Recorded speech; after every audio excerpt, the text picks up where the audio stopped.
Hey guys, very good morning. This is me Abhilasha, your favorite VRC mentor, and I'm back again with one more episode of your favorite Hindu AEON reading comprehension.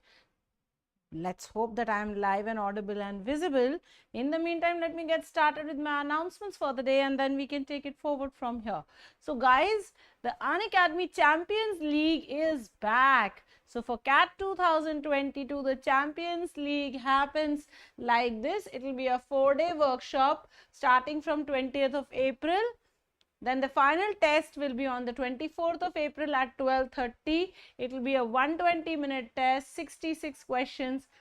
You stand a chance to win 100% scholarship as well as amazing prizes.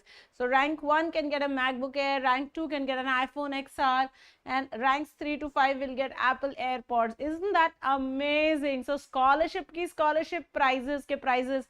What are you waiting for, guys? फटाफट एकदम subscribe करो.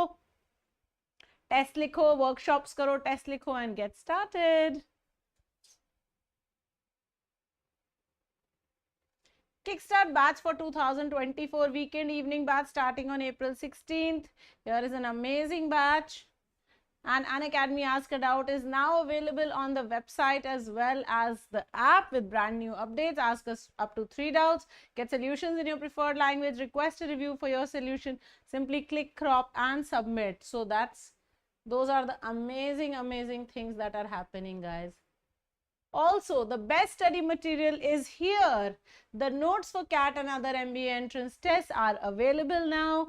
They have been curated under the mentorship of our amazing educators, extensive syllabus coverage, 15 comprehensive modules, 500 plus most frequently asked questions, chapter-wise practice questions and tips and strategies for cracking CAT. Subscribe right away, everyone.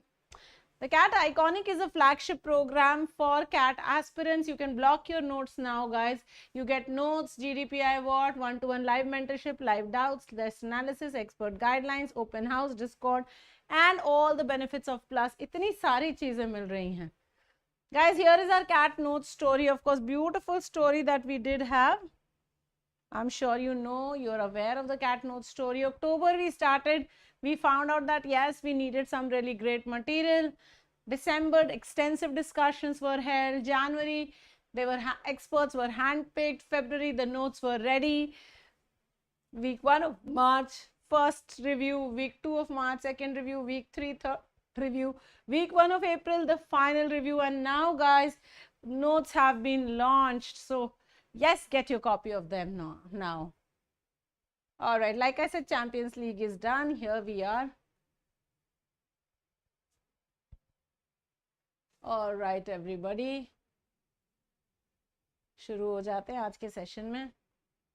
याद रहे, if you haven't yet subscribed to AbhiCat Live, do use Unacademy's subscription, buy and use my referral code. That's AbhiCat Live. Get a 10% off also. All right, if you are not yet connected with me on Telegram, guys, that's my short link, AbhiCat. You can find me on Telegram using AbhiCat. Just find me. There's a channel called VRC 99.99 Abhilasha, which of course is mine, and that's where you can connect with me, everyone. Ask it out, I've already told you. Yes, let's get started with our article for the day. प्यारे प्यारे से words हैं. Privilege, of course, advantage होता है. Squeamishness is discussed. Euphemistically is vaguely. Vague means unclear. Entails, involves, bifurcation, divide, and innate, inherent होता है. So very quickly, the privileges of birth in a rich family or in a middle class family are many. So the advantages of birth, squeamishness, that you feel disgust or nausea on seeing something. So when you see someone vomiting, you feel squeamish. So you feel nauseous also, you feel that disgust also. Euphemistically, saying something less unpleasant for something very unpleasant. So for example, when someone passes away, you don't say they're dead. What you say is they passed away, right? So that's euphemistically. Vaguely, very unclearly. So sometimes you will not, your parents will talk about certain things in very vague terms. Entails something. Being a parent entails a lot of mind, or what should you say? Mind machinations. Bifurcation, divide. So India was bifurcated. in 1947. Innate, of course, inherent, something that is inside of you. So a lot of things are innate, you just don't realize them. Those talents come out when you go to college. Radical, of course, means very strong, very powerful. Spectrum is a range. Revolutionary is something that's very new. Invalidate means to make invalid. Profoundly is seriously. Queer, of course, is strange, and obscure is unknown. So something that is radical, I have very radical views, very strong, very new type of views about certain things. Spectrum is the range, so there is a spectrum of people which you have to accept, all types. Revolutionary new idea is the Lakme BB cream, which is not a revolutionary new idea anymore. Invalidate, so I have invalidated my own statement, खुद ही statement दिया, खुद ही उसको useless बता दिया. Profoundly, sometimes I speak very profoundly. You will find me during that first 5-10 minutes in class. Sometimes I give you very profound gyan also, very serious. It's queer, how I cannot ever say the word queer. See, even now I can't say. That's very strange. Yeah, and obscure. So some obscure facts about your teaching may just come out while we are learning and while we are understanding things. Let's get started with our article. Very longish article today we have, called The Empty Brain. Let's read. Good morning, you guys, everyone who's joined us. What is gender? This is a question that cuts to the very heart of feminist theory and practice and is pivotal to current debates in social justice activism about class, identity, and privilege. So what is gender? That is something that is very important, that you should definitely know, because it is very important in our debates right now. So whatever debates happen about social justice activism, about class, identity, and privilege, gender also needs to figure there. In everyday conversation, the word gender is a synonym for what would more accurately be referred to as sex. So gender is actually, you use the word gender to refer to the term sex, okay? Perhaps due to a vague squeamishness about uttering a word that also describes sexual intercourse, the word gender is now euphemistically used to refer to the biological fact of whether a person is female or male. So yes, the word gender is used to refer to the fact whether you're biologically male or female. Saving us all the mild embarrassment of having to invoke, however indirectly, the bodily organs and processes that this bifurcation entails. So all of us find it very awkward to talk about our our organs, sexual organs, and therefore we don't want to talk about it. So therefore we use the words gender to describe masculinity and femininity. The word gender originally had a purely grammatical meaning in languages that classify their nouns as masculine, feminine, or neuter. So actually gender was just that grammar used this word to identify masculine, feminine, or neuter. But since at least the 1960s, the word has taken on another meaning, allowing us to make a distinction between sex and gender. So now different meaning. This view of the nature of gender sits uneasily with those who experience gender as in some sense internal and innate, rather than as entirely socially constructed and externally imposed. So some people feel that gender is actually innate or inherent rather than imposed by the society, and therefore they find this terminology very awkward. Such people not only dispute that gender is entirely constructed, but also reject the radical feminist analysis that it is inherently hierarchical with two positions. So these people say that gender is not hierarchical, and that it doesn't have two positions, and that gender as a concept has been constructed. So they feel it is real. Humans of both sexes would be liberated if we recognize that while gender is indeed an internal, innate, essential facet of our identities, there are more genders than just woman and man to choose from. So people will be happy if they were able to choose their genders not just from man and woman, but from a bigger range of genders, right? That would be easier for a lot of us. Many proponents of the queer view of gender describe their own gender identity as non-binary.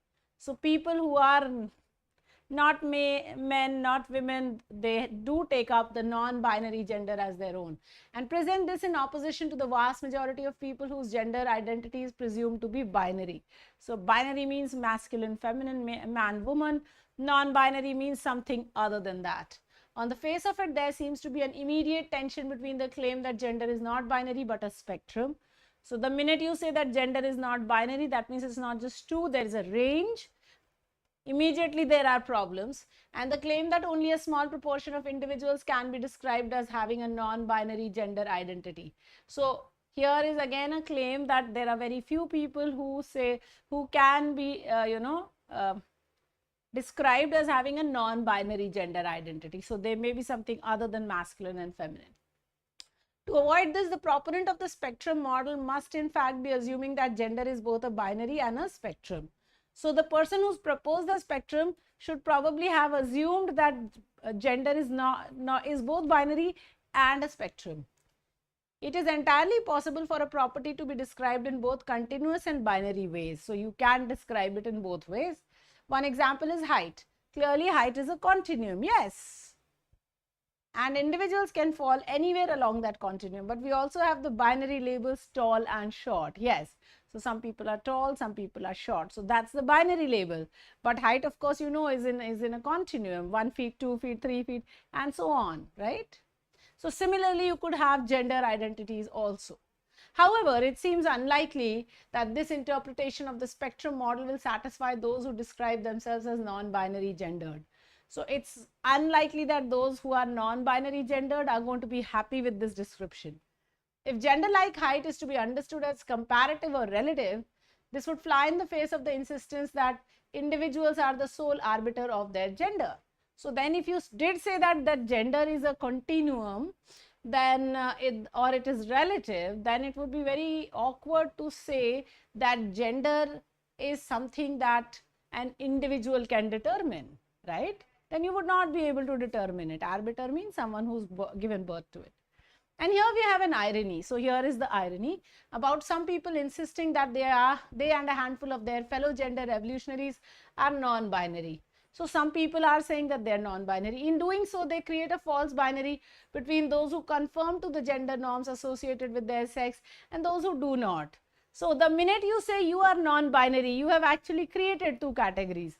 Those who feel that they are non-binary and those who feel that they are binary. So again, you have created a binary system. In reality, everybody is non-binary.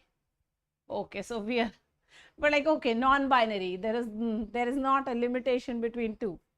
Once we assert that the problem with gender is that we currently recognize only two of them, we recognize only two, the obvious question is to ask is, how many genders would we have to recognize in order not to be oppressive? So how many genders should we recognize if we don't want to be said that, oh, you are very oppressive, you are forcing us into two genders? Just how many possible gender identities are there? The only consistent answer to this is 7 billion, give or take. That means every person has a separate gender identity. Now that's crazy. Well, that's how it is. The solution to that, however, is not to call myself a gender, to try to slip through the bars of the cage while leaving the rest of the cage intact and the rest of womankind trapped within it. Now, you cannot call yourself a gender, no gender. No amount of calling myself a gender will stop the world seeing me as a woman and treating me accordingly. So even if I call myself or the author calls herself or himself a gender, people will still recognize him or her as a man or a woman. Here we arrive at the crucial tension at the heart of gender identity politics. So this is important. The crucial issue why you have gender identity politics, and one that most of its proponents either haven't noticed or chose to ignore because it can only be resolved by rejecting some of the key tenets of the doctrine. So people have decided to ignore it because they know that it's going to be very difficult to accept it if you are rejecting some of the key tenets of the doctrine. It is a key tenet of the doctrine that the vast majority of people can be described as cisgender. Transgender and cisgender, right? So that's cisgender, which means that our innate gender identity matches the one we were assigned as at birth. So we say that I am whatever gender I was assigned at birth. So that's being cisgender. But as we have seen, if gender identity is a spectrum, then we are all non-binary because none of us inhabits the point represented by the ends of that spectrum. So if we do accept this, then we will have to say that we are non-binary, and because none of us are at either ends of the spectrum. The logical conclusion of all of this is, my goodness, this is a crazy article. Very interesting though, huh? If gender is a spectrum, not a binary, then everybody is trans. So if gender is a spectrum and I can't be here and I can't be at the other end, being cisgenders, then we are going to be transgenders. Or alternatively, there are no trans people. So then there is no one who is a transgender. Either way, this is a profoundly unsatisfactory conclusion, and one that serves both to obscure the reality of female oppression as well as to erase and invalidate the experiences of transsexual people. Very strange explanation, but this one kind of invalidates the fact that there are genuine struggles for women and genuine struggles for the transgender people. The way to avoid this conclusion is to realize that gender is not a spectrum. It is not a spectrum because it's not an innate internal essence or property. So we are denying the fact that gender is a spectrum because it's not innate, it is not inherent, it is not essential. You do not need to have a deep internal essential experience of gender to be free to dress how you like, behave how you like, work how you like, love who you like. Perfectly acceptable. You do not need to show that your personality is feminine for it to be acceptable for you to enjoy cosmetics, cookery, or crafting. You don't need to that. You do not need to be gender queer to queer gender. The solution to an oppressive system that puts people into pink and blue boxes is not to create more and more boxes. Don't create, ye pink hai, ye blue hai, ye orange hai, ye yellow hai, ye green hai. No. Do away with all the boxes that are any color but blue or pink. The solution is to tear down the boxes altogether. Just do away with gender. That's the only solution to breaking this gender identity crisis. My goodness, what an article. Okay, so what is the main idea of this passage? Here we are, we've got these options. Gender spectrum must be taught in school and college to help create a more inclusive society. There is scientific consensus that humans are more similar to each other in the gender spectrum. The idea that gender is a spectrum is both illogical and politically troubling. The idea that gender is a spectrum isn't a unanimously accepted fact reflects in the lack of education in our society. Good morning, everyone. I know today, hey, I haven't got all my likes. So can you all push out the likes for me? I'll be eternally grateful.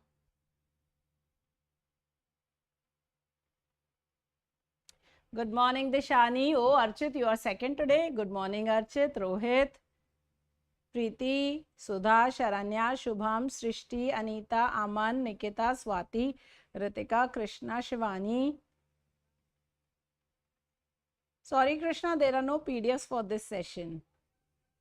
And guys, just for your information, let me put this out there.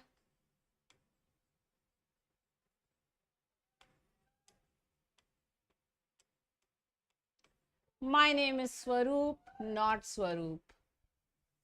Just for the auditors, guys, this is for you. Thank you so much for all your kindnesses. Maybe this will also help. My name is Swaroop, not Swaroop. All right, here are our options. Good morning, Ritu. Good morning, Jayesh. Thank you, Swati. Everybody need more likes. Push out those likes, everyone. Started getting my answers. मेरे बच्चे फटाफट answer दे रहे हैं. All right, gendered spectrum must be taught in schools and colleges. We were not talking of schools and colleges, so let's eliminate that. There is scientific consensus. We did not speak of scientific consensus, and therefore B cannot be the answer here.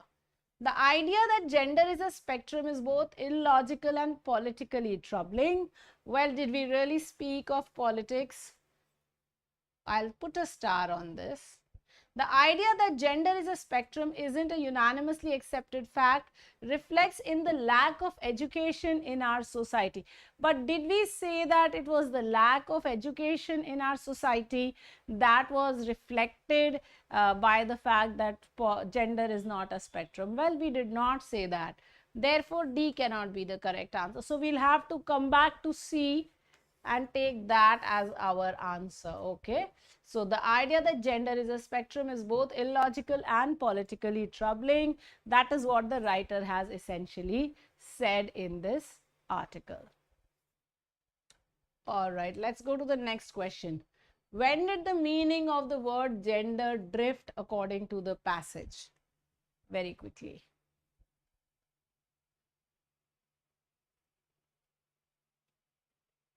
That's okay. If you did not get it right, it's all right.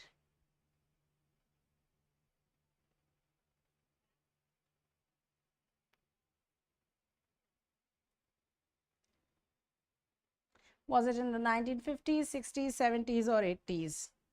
When did the meaning of the word gender shift?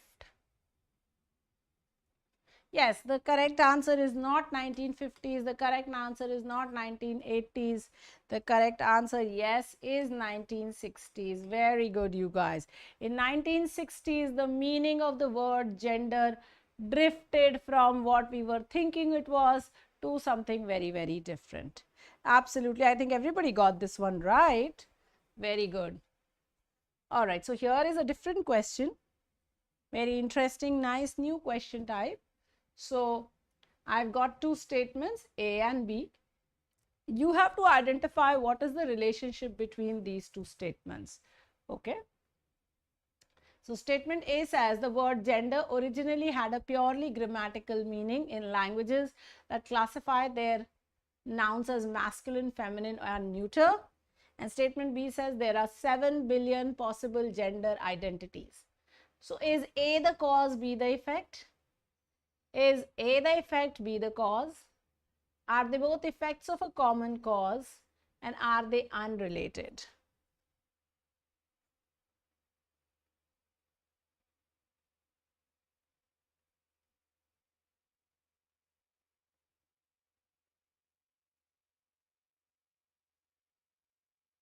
Guys, can you all hit the like button, please?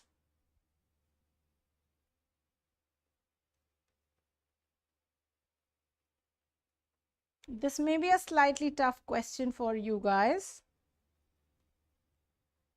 See, for identifying if there are cause and effects, you can ask why. So if you ask why are there 7 billion possible gender identities, and you get answer as the word gender originally had a purely grammatical meaning, then A could have been the cause and B could have been the effect. If I asked why did the word gender originally have a purely grammatical meaning, because there are 7 billion possible gender identities, then B could have been the answer. But that's not going to happen. These do not have a cause-effect relationship between them. So we can eliminate that. Let's take a look at the next two. A and B both are effects of a common cause. Why are there 7 billion possible gender identities? Because of something. Why did the word gender originally have a purely grammatical meaning? Again, there is no common cause to these, so therefore A and B are unrelated will be the correct answer. Okay, guys, do remember to hit the like button. All right, what is the meaning of entails? Very quickly.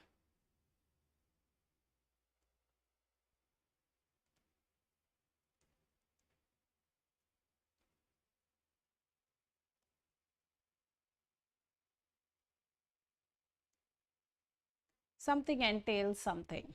Does it mean nullify, paragon, necessitate, or obviate? Studying for CAT entails preparing for reading comprehension, right? So the correct answer will be necessitates, makes necessary, involves, includes.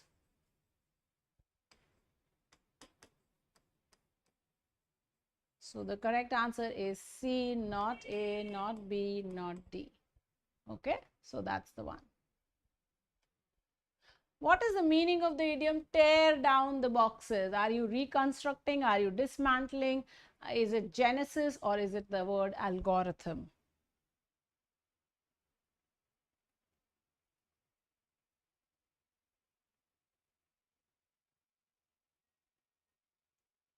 Come on, guys, very quickly.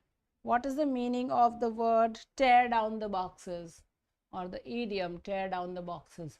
Does it mean to reconstruct, dismantle, genesis, or algorithm?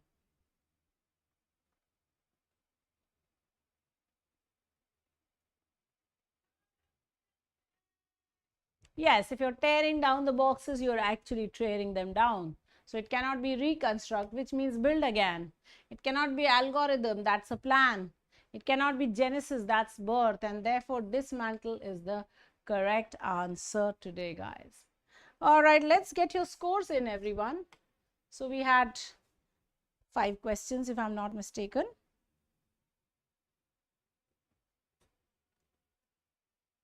Very quickly. Guys, today again, word power series will happen at 6:15 in the evening. My college event is still going on. So morning again, I'll be busy. So classes will happen in the second half.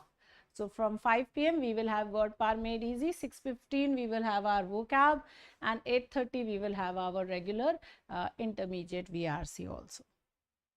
Very good. Aman 3, Unique 4, Gaurav 4, Shubham 4, Krishna 3, Archit 2, Swati 4, Krishna 2, Rohit 4, Dishani 3, Preeti 3, Sudha 2. All right, wonderful, you guys. Bahut badhiya. Guys, remember to hit like, share, subscribe, and the bell icon. That's very important. And guys, if you haven't yet subscribed to Unacademy, please use AbhiCat Live to subscribe to Unacademy. Remember, you can get a 10% off on all our courses, whether it is JEE, NEET, Bank PO, SSC, CAT, CLAT, whatever. If you are applying to UCL, you should, guys. Remember, UCL is an amazing Champions League where you will get great benefits. So all you need to do is you need to subscribe to us. You need to get the subscription in, use AbhiCat Live. Okay, thank you. Have a nice day. I'll see you at 5 p.m. everyone. Adios, mere amigos.